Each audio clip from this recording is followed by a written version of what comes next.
Hello everyone, welcome back to the session International Banking and Finance. To be continued with chapter number 5 of International Equity Market and Investment. Today we are going to discuss about risk and risk return trade-offs. Why I have included this topic in your lecture. If you go through the syllabus, you will not see any point regarding risk. But as a previous experience, I have seen that there is always one question on risk. That's why I have included this topic in this video. In today's lecture, we are going to study risk and return from foreign equity investment. Risk return trade-offs. We will also see what are the types of investment risk such as systematic risk and unsystematic risk. There is always one question to be asked on systematic risk and unsystematic risk. Therefore, this systematic risk and unsystematic risk is important from point of view of exam. We will also see the types of risk. These are general types of risk. So, let's start. Risk and return from foreign equity investment. Investors and company put money in foreign equity investment to earn a return on their money, but often they receive less than expected. Indeed, sometimes the return can be negative when investors receive less than initial investment. With this, with some investment, the entire investment can be lost. The investment risk is the chance that he will receive less than expected return from an investment and differs according to type of investment. लक्षात घ्या, investors असतील किंवा कंपन्या ज्या आहेत त्या foreign equity मध्ये investment का करतात? To earn return. त्यांना काही अपेक्षित पैसे म्हणजे त्यांनी जेवढी इन्व्हेस्टमेंट केली आहे त्याच्यापेक्षा काही अधिक पैसे येणं अपेक्षित असतं. पण मग रिस्क कशाला म्हणतात? ज्या वेळेला अपेक्षित रिटर्न्स मिळत नाहीत त्यावेळेला आपण म्हणतो देअर इज अ रिस्क. कधी कधी असं होतं की अपेक्षित रिटर्न पेक्षा कमी रिटर्न्स मिळतात किंवा आपण जे प्रिन्सिपल अमाऊंट गुंतवली आहे त्याच्यापेक्षा एकदम कमी पैसे मिळतात. म्हणजे ती प्रिन्सिपल अमाऊंट सुद्धा मिळत नाही. कधी कधी सर्व प्रिन्सिपल अमाऊंट सुद्धा लॉस होते. म्हणजे ते मुद्दल सुद्धा मिळत नाही, व्याज राहिलं दूरच. तर अशी जी सर्कमस्टान्सेस आहेत, इट इज कॉल्ड रिस्क. या रिस्क वेगवेगळ्या प्रकारच्या इन्व्हेस्टमेंट प्रमाणे म्हणजे जशी इन्व्हेस्टमेंट आहे तशा प्रकारच्या रिस्क असतात. Now we will see what is risk return trade-off. Investors differ in their risk tolerance, which is the risk that an investor is willing to take is comfortable with in the hope of getting higher return. बघा, risk tolerance च्या संदर्भात investors प्रत्येक गुंतवणूकदाराचं risk tolerance वेगवेगळं असतं. आता risk tolerance कशाला म्हणतात? Risk tolerance is the risk that investor is willing to take and is comfortable with hope of getting the higher return. म्हणजे जेवढी रिस्क तो सहन करू शकतो. का सहन करतो? With hope of getting higher return. It is called as risk tolerance. Investors who are risk averse don't want to risk much. In exchange of little or no risk, they will earn very little as a return. बघा, risk एव्हर्स अशा लोकांना म्हणतात जे गुंतवणूकदार risk घेऊ इच्छित नाहीत. त्यांना इन एक्सचेंज फॉर लिटल और नो रिस्क म्हणजे थोडीशी रिस्क घेऊन रिटर्न किंवा रिस्क अजिबात नको. They will earn very little as a return. Return कमी मिळाले तरी चालतील पण रिस्क नको. अशा इन्व्हेस्टर्सना रिस्क ॲव्हर्स असं म्हणतात. At the opposite end of the spectrum, there are investors such as options, where risk seeking investors can earn several times their investment within a short time or lose the entire investment. लक्षात घ्या, असे investors आहेत की जे several times of their investment म्हणजे गुंतवणूक केली त्याच्या कित्येक पट त्यांना रिटर्न मिळतात विदिन अ शॉर्ट पिरियड, किंवा लूज एंटायर इन्व्हेस्टमेंट, कधी कधी असं होतं की पूर्ण इन्व्हेस्टमेंट त्यांची जाते, त्यांना रिस्क सिकिंग इन्व्हेस्टर्स असं म्हणतात. The risk indifferent investor is a one who regards only the expected return. म्हणजे रिस्क सिकिंग इन्व्हेस्टर्स असे आहेत की ज्यांना फक्त अपेक्षित रिटर्न्स हवे असतात विदाउट कन्सिडरेशन फॉर रिस्क. रिस्कचा ते विचार करत नाहीत, त्यांना रिस्क indifferent असं म्हणतात. For every investment there is a risk return trade off. लक्षात घ्या, प्रत्येक इन्व्हेस्टमेंट मध्ये रिस्क रिटर्न ट्रेड ऑफ असतो, म्हणजे जेवढी रिस्क तेवढे return, which is correlation between expected return and risk of the investment. It makes sense to demand higher return for riskier investment. Risk return trade off म्हणजे काय? Demand higher return for riskier investment because investor can invest in wide variety of securities with widely differing risk. No one would consider an investment that had risk unless potential return on investing is greater than the safer investment. The greater the risk, greater the potential return or risk premium must be. लक्षात घ्या, कोणताही investor गुंतवणूक करत असताना तो असा विचार करतो की रिस्क हाय आहे, मला रिटर्न हाय हवे. जर मी इन्व्हेस्टमेंट करतोय आणि रिस्क आहे पण रिटर्न हाय नसतील तर तो इन्व्हेस्टमेंट करणार नाही. तो नेहमी विचार करतो की सेफर इन्व्हेस्टमेंट जे आहेत त्याच्यापेक्षा मला रिटर्न जास्त मिळायला हवे तरच मी इन्व्हेस्टमेंट करेन. त्याला risk premium must be there असं म्हटलं जातं. The required return of investment is what investment must pay to induce people to invest or to compensate them for their risk of capital. Required return कशाला म्हणतात? Required return of an investment is what investment must pay induce people to invest or compensate for their risk of capital. म्हणजे investment केल्यानंतर किंवा कॅपिटलची risk घेतल्यानंतर किती returns मिळतात त्या returns कडे बघून हे इन्व्हेस्टर्स प्रोत्साहित झाले पाहिजेत त्यात इन्व्हेस्टमेंट करण्यासाठी. अशा रिटर्न्सना रिक्वायर्ड रिटर्न असं म्हणतात. Formula for required return is equal to risk free return and plus risk premium. लक्षात घ्या, रिस्क फ्री रिटर्न आणि रिस्क प्रीमियम. रिस्क प्रीमियम याचा अर्थ काय?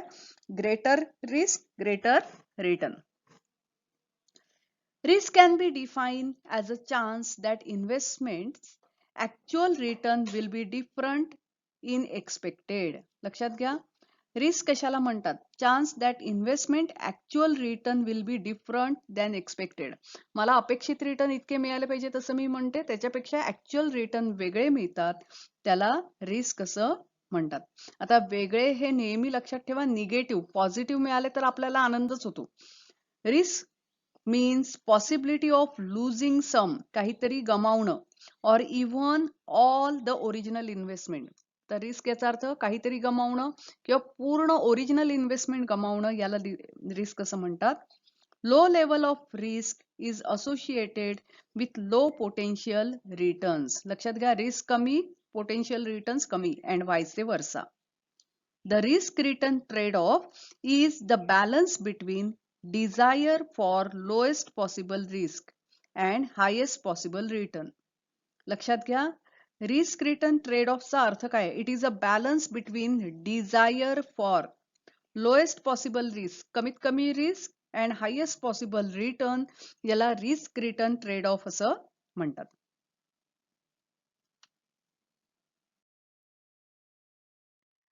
Now we will see types of investment risk. Investment risk can be divided into two categories, systematic and unsystematic risk.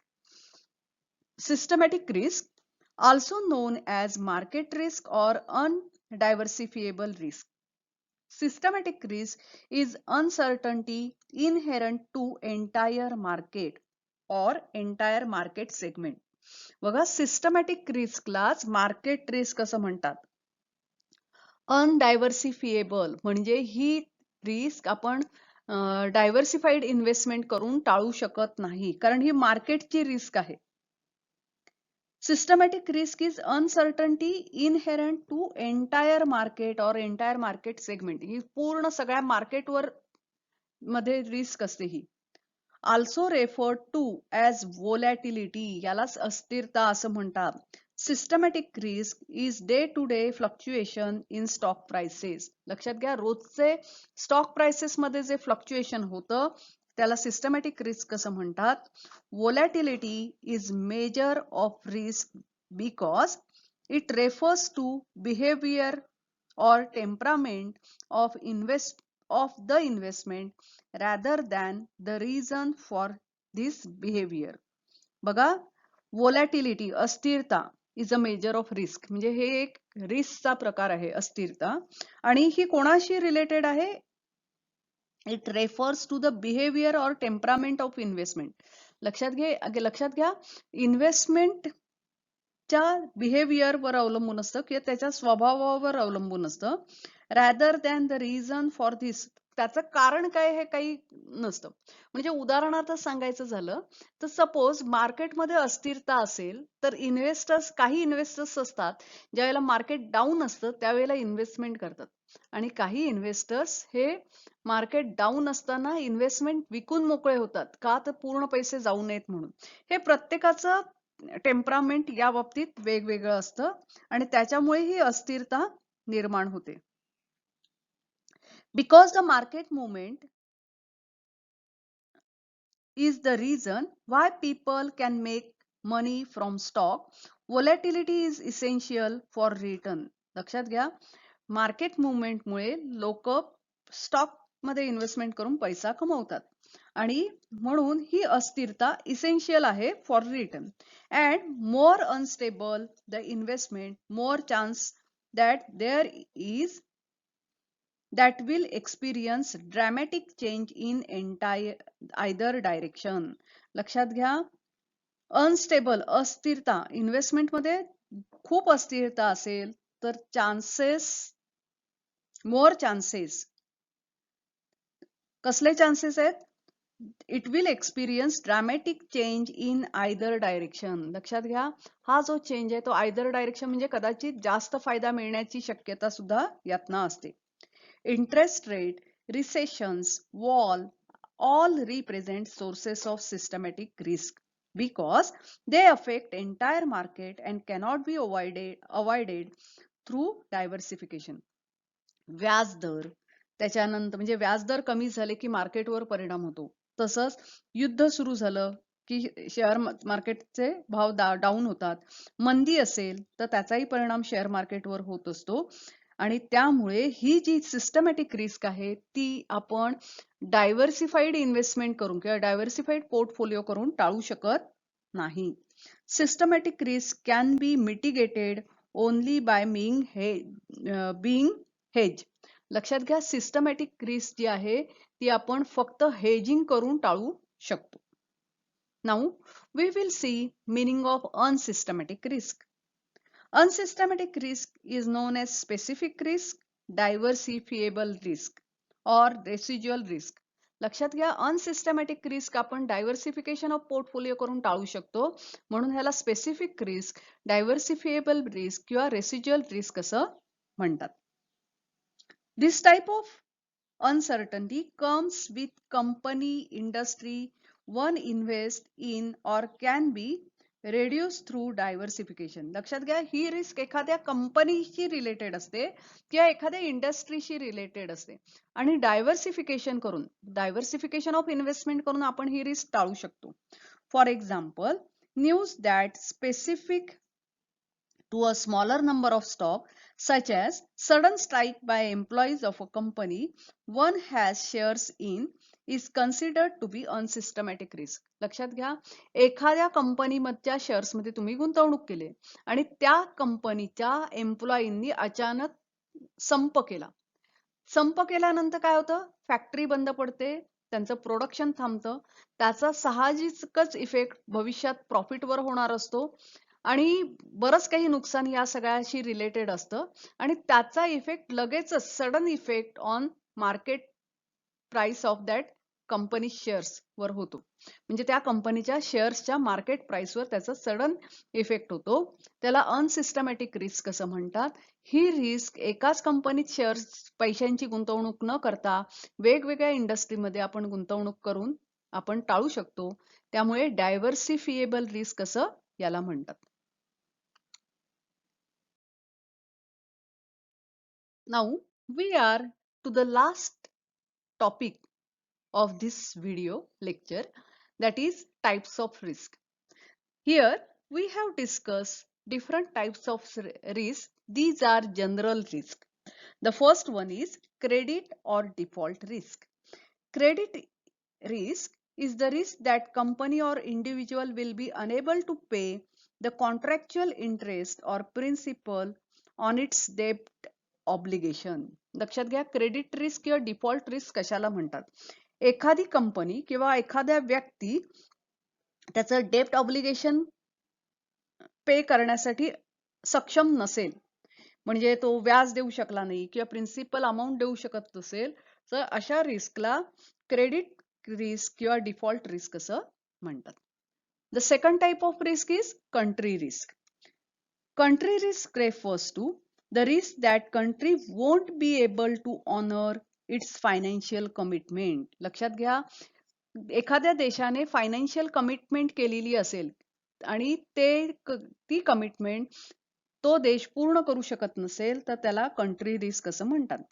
When country default on its obligation, it can harm the performance of all other financial instrument in that country as well as other countries it has relation with. लक्षात घ्या, जर एखादा देश त्याचे financial obligations पूर्ण करू शकत नसेल, म्हणजे पैसे द्यायचे आहेत किंवा काही कॉन्ट्रॅक्च्युअल फायनान्शियल ट्रान्झॅक्शन्स आहेत ती पूर्ण करू शकत नसेल, तर त्याचा परिणाम त्या देशाच्या सर्व फायनान्शियल इन्स्ट्रुमेंटवर होतो. एवढंच नव्हे तर त्या देशाचे ज्या ज्या देशांशी संबंध असतात त्यांच्या आर्थिक परिस्थितीवर पण परिणाम होतो. अशा रिस्कला कंट्री रिस्क असं म्हणतात. Country risk applies to stock, bonds, mutual fund, option, futures that are issued within a particular country. This type of risk is most often seen in emerging markets or countries that have a severe deficit. लक्षात घ्या, country risk जी आहे ती stock, bonds, mutual fund, option, future याच्याशी related असते.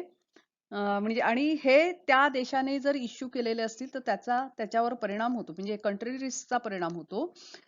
ही जी risk आहे ती generally emerging market, नवीन market जर असेल किंवा एखादा नवीन देश जे आहे तर तो आंतरराष्ट्रीय व्यापारात शिरलेला असेल आणि त्या देशाचं जर deficit, balance of payment severe deficit असेल तर अशा वेळेला कंट्री रिस्क उद्भवू शकते.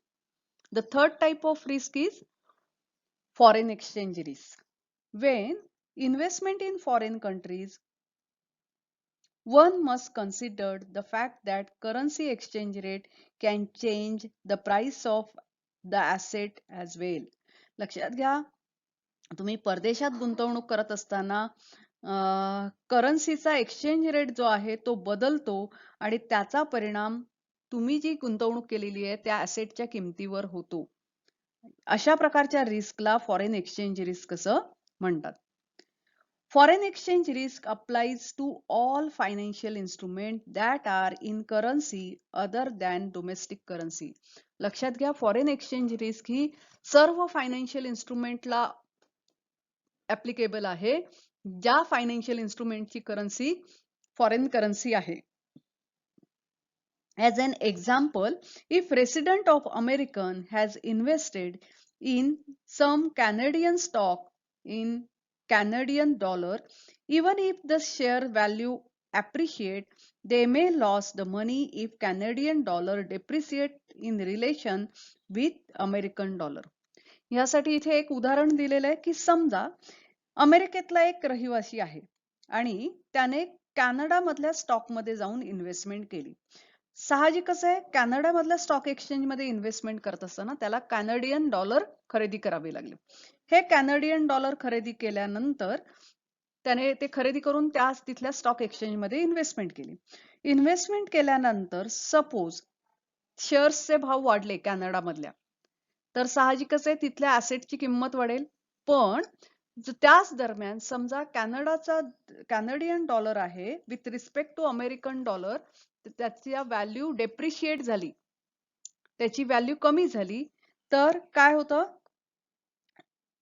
डिव्हॅल्युएशन ऑफ कॅनेडियन डॉलर झालं. तर साहजिकच आहे शेअर्सची प्राइस वाढून सुद्धा म्हणजे तिथल्या इन्व्हेस्टमेंट ऍसेटची किंमत वाढली तरी त्याचा परिणाम होणार नाही, कारण ती जी इन्व्हेस्टमेंट आहे ती अमेरिकन डॉलर मध्ये कन्वर्ट करत असताना त्याची किंमत पुन्हा कमी होणार.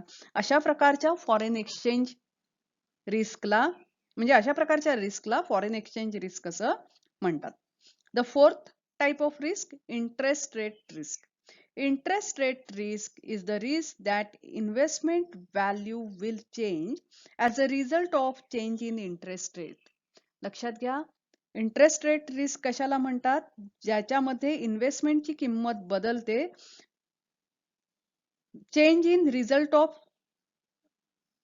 Change in interest rate. समजा व्याजाचे दर कमी झाले, व्याजाचे दर कमी झाले असतील तर साहजिकच त्याचा परिणाम इतर फायनान्शियल इन्स्ट्रुमेंटवर होतो आणि त्यांची किंमत कमी होते. अशा प्रकारच्या रिस्कला इंटरेस्ट रेट रिस्क असं म्हणतात.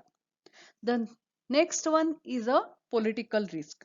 Political risk represent financial risk that a country's government would suddenly change its policies. लक्षात घ्या, सरकार आहे त्या देशातलं आणि त्या देशाच्या सरकारने अचानक पॉलिसी चेंज केली तर त्याला पॉलिटिकल रिस्क असं म्हणतात. किंवा एखाद्या देशाचं सरकार बदललं आणि सरकार बदलल्यानंतर तिथली पार्टी बदलली तर पॉलिसी चेंज होतात आणि त्याचे परिणाम जे होतात त्याला पॉलिटिकल रिस्क असं म्हणतात.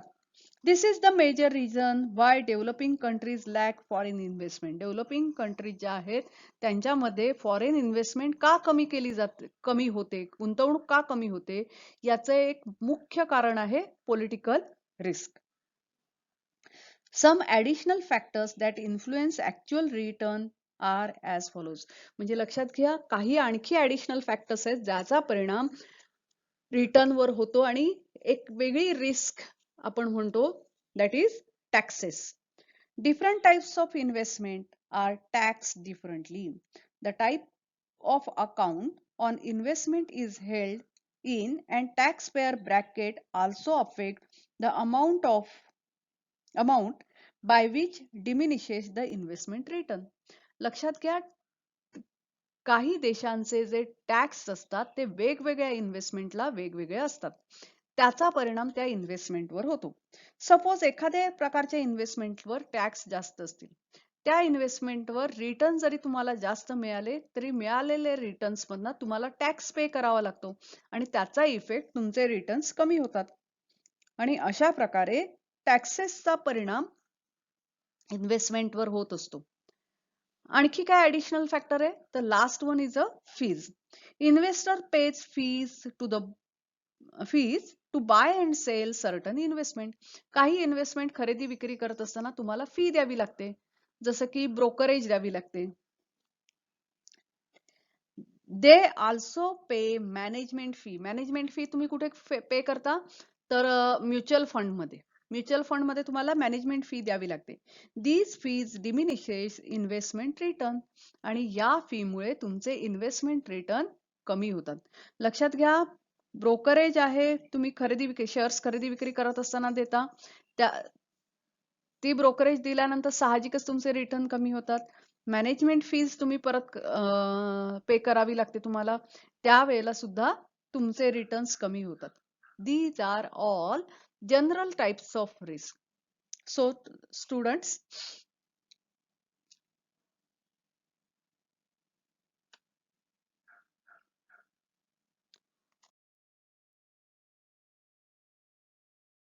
today we have discussed about risk and return from foreign equity investment. Risk return trade-off. Formula for required return. We have also discussed about types of investment risk such as systematic risk and unsystematic risk. We have also seen different types of risk such as credit or default risk, country risk, foreign exchange risk, investment rate risk, political risk, taxes and fees. So thank you for today. We will meet again. Have a nice day to you.